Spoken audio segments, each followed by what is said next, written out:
तो साथियों नमस्कार, आप देख रहे हैं पॉलिटिकल बोर्ड। और इन दिनों हम छपरा में हैं और छपरा बिहार की सबसे हार्ड सीट बनी हुई है।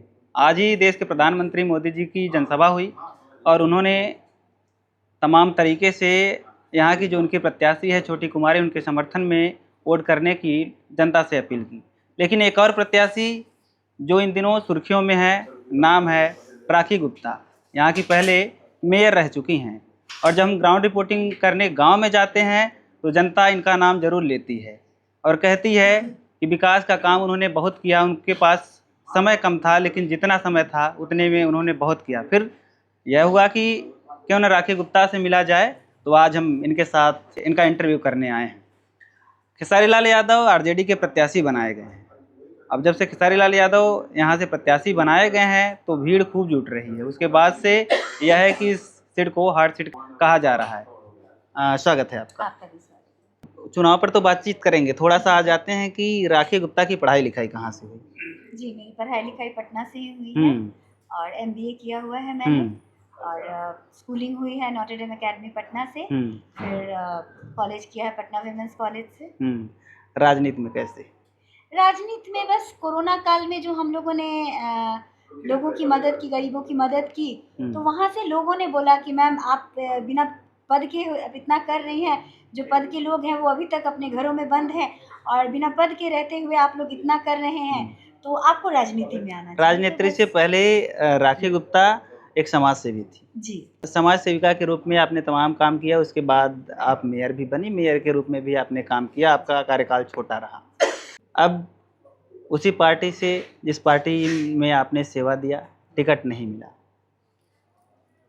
और उसके बाद आपने निर्दल लड़ने का फैसला किया और आप चुनावी मैदान में हैं। किस तरीके का रिस्पांस है पब्लिक का, जनता के बीच? देखिए, आपको मैं सबसे पहली बात ये बता दूं कि जब मेयर का चुनाव लड़ा था, मैंने तो उस वक्त एक अप्रत्याशित जीत हुई थी। आपको शायद मालूम होगा कि बिहार में सेकंड नंबर पे थे वोट परसेंटेज हमारा। तो उस वक्त मैं किसी पार्टी से नहीं थी, मैं राखी गुप्ता ही थी। मैं एक समाज सेवी राखी गुप्ता थी, जो अब भी हूँ। तो वो जो एक है समाज सेवी, वो तो हमेशा रहेगा ना, क्योंकि जो उस समाज सेवी के टैग ने आपको राजनीति में फायदा दिया। नहीं, आप मतलब नीयत तो आपकी वही थी कि समाज सेवा करना है। यहाँ से थोड़ा सा आदमी पावर शक्ति जो है वो खींचता है। नहीं, समाज राजनीति में सोच कर नहीं आई। हाँ, समाज सेवा में कहा ना कि समाज सेवा तो बस कोरोना काल से जो एक शुरू हुआ, फिर बाढ़ आया हमारे छपरा में। आप जानते हैं हर साल लगभग। हाँ, यहाँ जल जमाव का और बाढ़ की समस्या बहुत ज्यादा है। तो उस वक्त मैं ये जो आपको बात बता रही हूँ 6-7 साल पुरानी बात है। उस वक्त बाढ़ ग्रस्त इलाकों में नाव से जाके हम लोगों ने, मैंने और मेरे पति वरुण प्रकाश जी ने राशन बांटा था। तो उस वक्त भी लोगों ने कहा कि मैम आप इतना करती हैं तो आप राजनीति में क्यों नहीं आती हैं। तो बस वहीं से एक प्रेरणा। आपके छपरा की सबसे बड़ी समस्या क्या है? जल जमाव, जल भराव और जल जमाव। स्कूली शिक्षा। जी, समस्याएं, देखिए समस्याएं बहुत सारी हैं।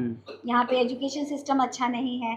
यहाँ पे आप हॉस्पिटल की बात करें, वहाँ पे सुविधाएं सही नहीं है। रात के अगर आप 3 बजे पहुँच जाते हैं तो आपको अच्छी सुविधाएं नहीं मिलेंगी, क्योंकि मैं भी इससे जूझ चुकी हूँ। मैम, बीजेपी के विधायक पिछले 3 साल से यहाँ पर हैं। सीएन गुप्ता 2 बार रहे, अब नई प्रत्याशी छोटी कुमारी आई हैं। वहीं दूसरी तरफ सांसद भी यहाँ से लगातार राजू प्रताप रूडी, वो भी हैं। विकास छूट कैसे गया? देखिए, मैं किसी पार्टी विशेष के बारे में बात नहीं करूंगी, लेकिन हाँ, विकास तो छूटा है। विकास छूटा है, कैसे छूटा, क्यों छूटा, ये मैं नहीं बता सकती। ये तो जो लोग हैं वो बताएंगे आपको। लेकिन हाँ, ये मैं जानती हूँ कि विकास तो छूटा हुआ है। गांव में जा रहे हैं और हम यूपी जौनपुर से हैं जी। और जब देखता हूँ तो छपरा शहर जब देख रहा हूँ, फिर लगता है कि पूर्वांचल से, अगर आपको बुरा न लगे तो यह है कि हमारे पूर्वांचल से 10 साल पीछे होगा हर एक चीज़ में। जी, इस चीज़ को मानना पड़ेगा क्योंकि हमने वो चीज़ देखी है, एग्जामिन की। हमने बोला कि भैया जो हम लोग देख रहे हैं यहाँ, तो सबसे बड़ी चीज़ जो दिख रही है समस्या जो है वो है कि प्रदूषण, मच्छर, इन सब की दिक्कत है। जल जमाव, स्कूली शिक्षा। एक स्कूल का हमने रिपोर्टिंग किया, स्कूल में पूरी तरीके से खंडर हो चुका है स्कूल और ऊपर घास फूस उगाए हैं, नीचे जो ज़मीन है वो भी धंस चुकी है। पीछे जो वॉशरूम वगैरह बने हैं उनमें पूरी तरीके से उसको जी। ऐसा बनाया गया है कि कूड़ा कचरा लोगों ने डाल रखा है। उस गांव का नाम आप जानती होंगी, रतनपुर बिंटोलिया। जी। वहीं पर लोगों ने छठ भी किया, और जो पोखरा है, और उस पोखरे की बात लोग बताते हैं कि लालू यादव यहीं से एक बार चुनाव लड़ रहे थे और उन्होंने यहाँ पर कसम खाया था कि पोखरा बनवाएंगे। ना लालू यादव बनवाए, नीतीश की सरकार आई, इतने दिन रह गई, अब तक किसी ने पोखरे पर ध्यान नहीं दिया। पोखरे में प्लास्टिक जमे हैं, जलकुंभियाँ जमी हैं, कोई भी जानवर जा सकता है, कोई भी इंसान जा सकता है। अगर वहाँ जाए तो फिर वहाँ से बचना उसका मुश्किल, और साथ ही साथ बीमारियाँ कितनी होंगी। जी। तो मैंने कहा ना कि मैं किसी पार्टी विशेष के बारे में कुछ नहीं बोलना चाहती हूँ। देखिए, मेरे से अगर बात करनी है, अगर राखी गुप्ता से आप बात करने आते हैं, तो राखी गुप्ता के मुद्दों पे बात करें कि अगर राखी नहीं, गुप्ता राखी गुप्ता का विजन क्या है, राखी गुप्ता का रोड मैप क्या है, कैसे इन सब समस्याओं से लड़ेंगी, कैसे ठीक करेंगी? रोड मैप तो बना हुआ है। मैं देखिए, बहुत से बोला ना कि बहुत सारी बातें होती हैं, हर चीज़ को आप ऑन कैमरा या हर बात को आप नहीं बता सकते। राखी गुप्ता, ये जनता को मालूम है कि राखी गुप्ता की तैयारी कैसी है, कैसी चली है, और क्या कैसे क्या राखी गुप्ता करती हैं। जैसे जैसे जहाँ ज़रूरत पड़ी है, राखी गुप्ता ऑलवेज अवेलेबल रही हैं, और आगे भी जैसे जैसे जनता को ज़रूरत पड़ती रहेगी, आपने जो प्रॉब्लम बताया है उसका भी सोल्यूशन राखी गुप्ता ज़रूर करेंगी अगर जीतती हैं। तो यहाँ पर लड़ाई जो है वो त्रिकोणी होगी, या किसको अपना चुनौती आप मान रही हैं? मैं हमेशा से कहती हूँ, मैं किसी को अपना प्रतिद्वंदी नहीं मानती हूँ। मैं जानती हूँ कि मैं जनता की प्रत्याशी हूँ, और जिताना तो जनता को ही है। कुछ कुछ लोग भीड़ जुटा रहे हैं, खेसारी लाल यादव फिल्म भीड़ स्टार तो मैं हैं। भी जुटा रही हूँ, आप लोगों ने शायद देखा नहीं, आप लोगों ने ध्यान नहीं दिया। अगली बार मेरी वीडियो को खेसारी लाल देखिएगा। यादव आपको दीदी कहते हैं, सब आपको भाभी कहते हैं, वो आपको दीदी कहते हैं। खैर, देखिए, उपनाम एक नाम होता है, एक अंदर से फीलिंग आती है कि किसको आप किस नाम से बुलाते हैं, तो वो अपनी अपनी फीलिंग की बात है, कोई बात खेसारी नहीं लाल है। यादव कहते हैं कि जो हमारी प्रतिद्वंदी हैं, चाहे छोटी कुमारी हो या राखी गुप्ता, दोनों मेरी फैन है। वो मेरे गाने को सुनती होंगी जरूर, और कभी कभी मेरे फिल्मों को देखी भी होंगी। अरे भाई, एक्टर है वो, मतलब एक हमारी भोजपुरी इंडस्ट्री के एक बहुत बड़े एक्टर है, और हमारे बिहार छपरा के अगर हैं तो ऑब्वियस है ना। तो एक आप कहिए कि जो मैंने पहले भी कहा कि यहाँ के अगर रिश्ते से देखे तो मैं भाभी हूँ, वो देवर है, तो भाभी तो देवर के गाने सुनेंगी ना, उसमें कौन सी बड़ी बात होगी। हाँ, वो मेरे देवर हैं तो मैं तो सुनूंगी उनके गाने जरूर। फिर तैयारी किस तरीके से चल रही है? कितना अथक प्रयास, कितना मेहनत आप लोग कर रहे हैं? तैयारी हमारी बहुत अच्छे से चल रही है, और जनता का जनता का साथ है, जनता से विश्वास है जनता पे। मैं जानती हूँ कि राखी गुप्ता जो है, एक जनता के दिल में एक जगह राखी गुप्ता ने बना लिया है, और जनता के दिल से निकालना इतना आसान नहीं होता है। और कहीं न कहीं यह चीज़ अब बीजेपी को भी, जो उनके बड़े नेता हैं, जो यहाँ का कार्यभार संभाल रहे हैं, उनको भी लगता होगा कि हमने प्रत्याशी गलत चुन लिया, राखी गुप्ता को प्रत्याशी किसके दिल में नहीं क्या बनाया। चल रहा है ये हम कैसे बता सकते हैं? आप कैसे नहीं, बता सकते हैं जिस कि तरीके हमारे से दिल में क्रेज क्या आपका चल रहा है, आपके दिल में नहीं क्रेज है, जनता के बीच जा रहे हैं, जनता कह रही कि नहीं, राखी ये गुप्ता। अच्छा बताइए, मुझे टिकट नहीं मिला, फिर भी मैं नॉमिनेशन कर गई। क्यों कर गई?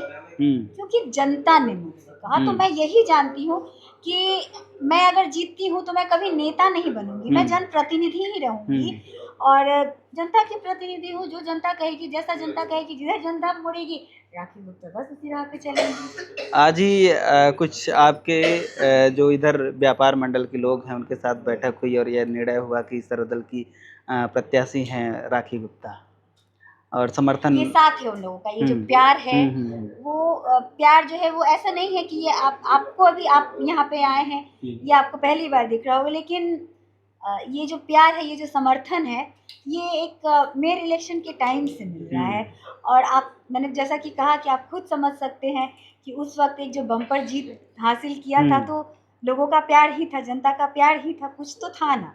छपरा की जनता के लिए जाते जाते क्या? छपरा की समस्त जनता, जिन्होंने राखी गुप्ता को राखी भाभी बनाया है, वो सभी राखी भाभी को जानते हैं, और सभी जानते हैं कि भाभी जो है आप लोगों के साथ की हैं, आप लोगों के बीच की हैं, और जैसे राखी भाभी ने कभी आपका साथ नहीं छोड़ा पहले, अभी नहीं छोड़ेंगी।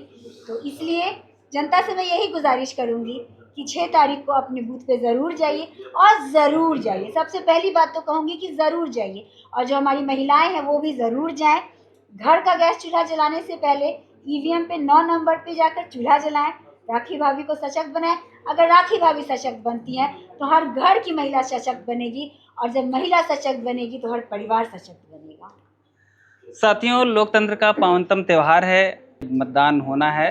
6 तारीख को यहाँ वोटिंग होनी है। छपरा वासी जो हैं वो बढ़ चढ़ कर वोटिंग में हिस्सा लें, ज़्यादा से ज़्यादा संख्या में वोट करें, जिससे यहाँ छपरा की जो दुर्व्यवस्थाएं हैं वो ठीक हो पाएँ। फिलहाल आप लोग कमेंट बॉक्स में ज़रूर बताइएगा कि राखी गुप्ता का जो इंटरव्यू रहा वो कैसा रहा, ये प्रत्याशी के रूप में आप सबको कैसी लगी और यहाँ से कौन जीत रहा है। मिलते हैं किसी और वीडियो में, लेते हैं आपसे विदा। जय हिंद।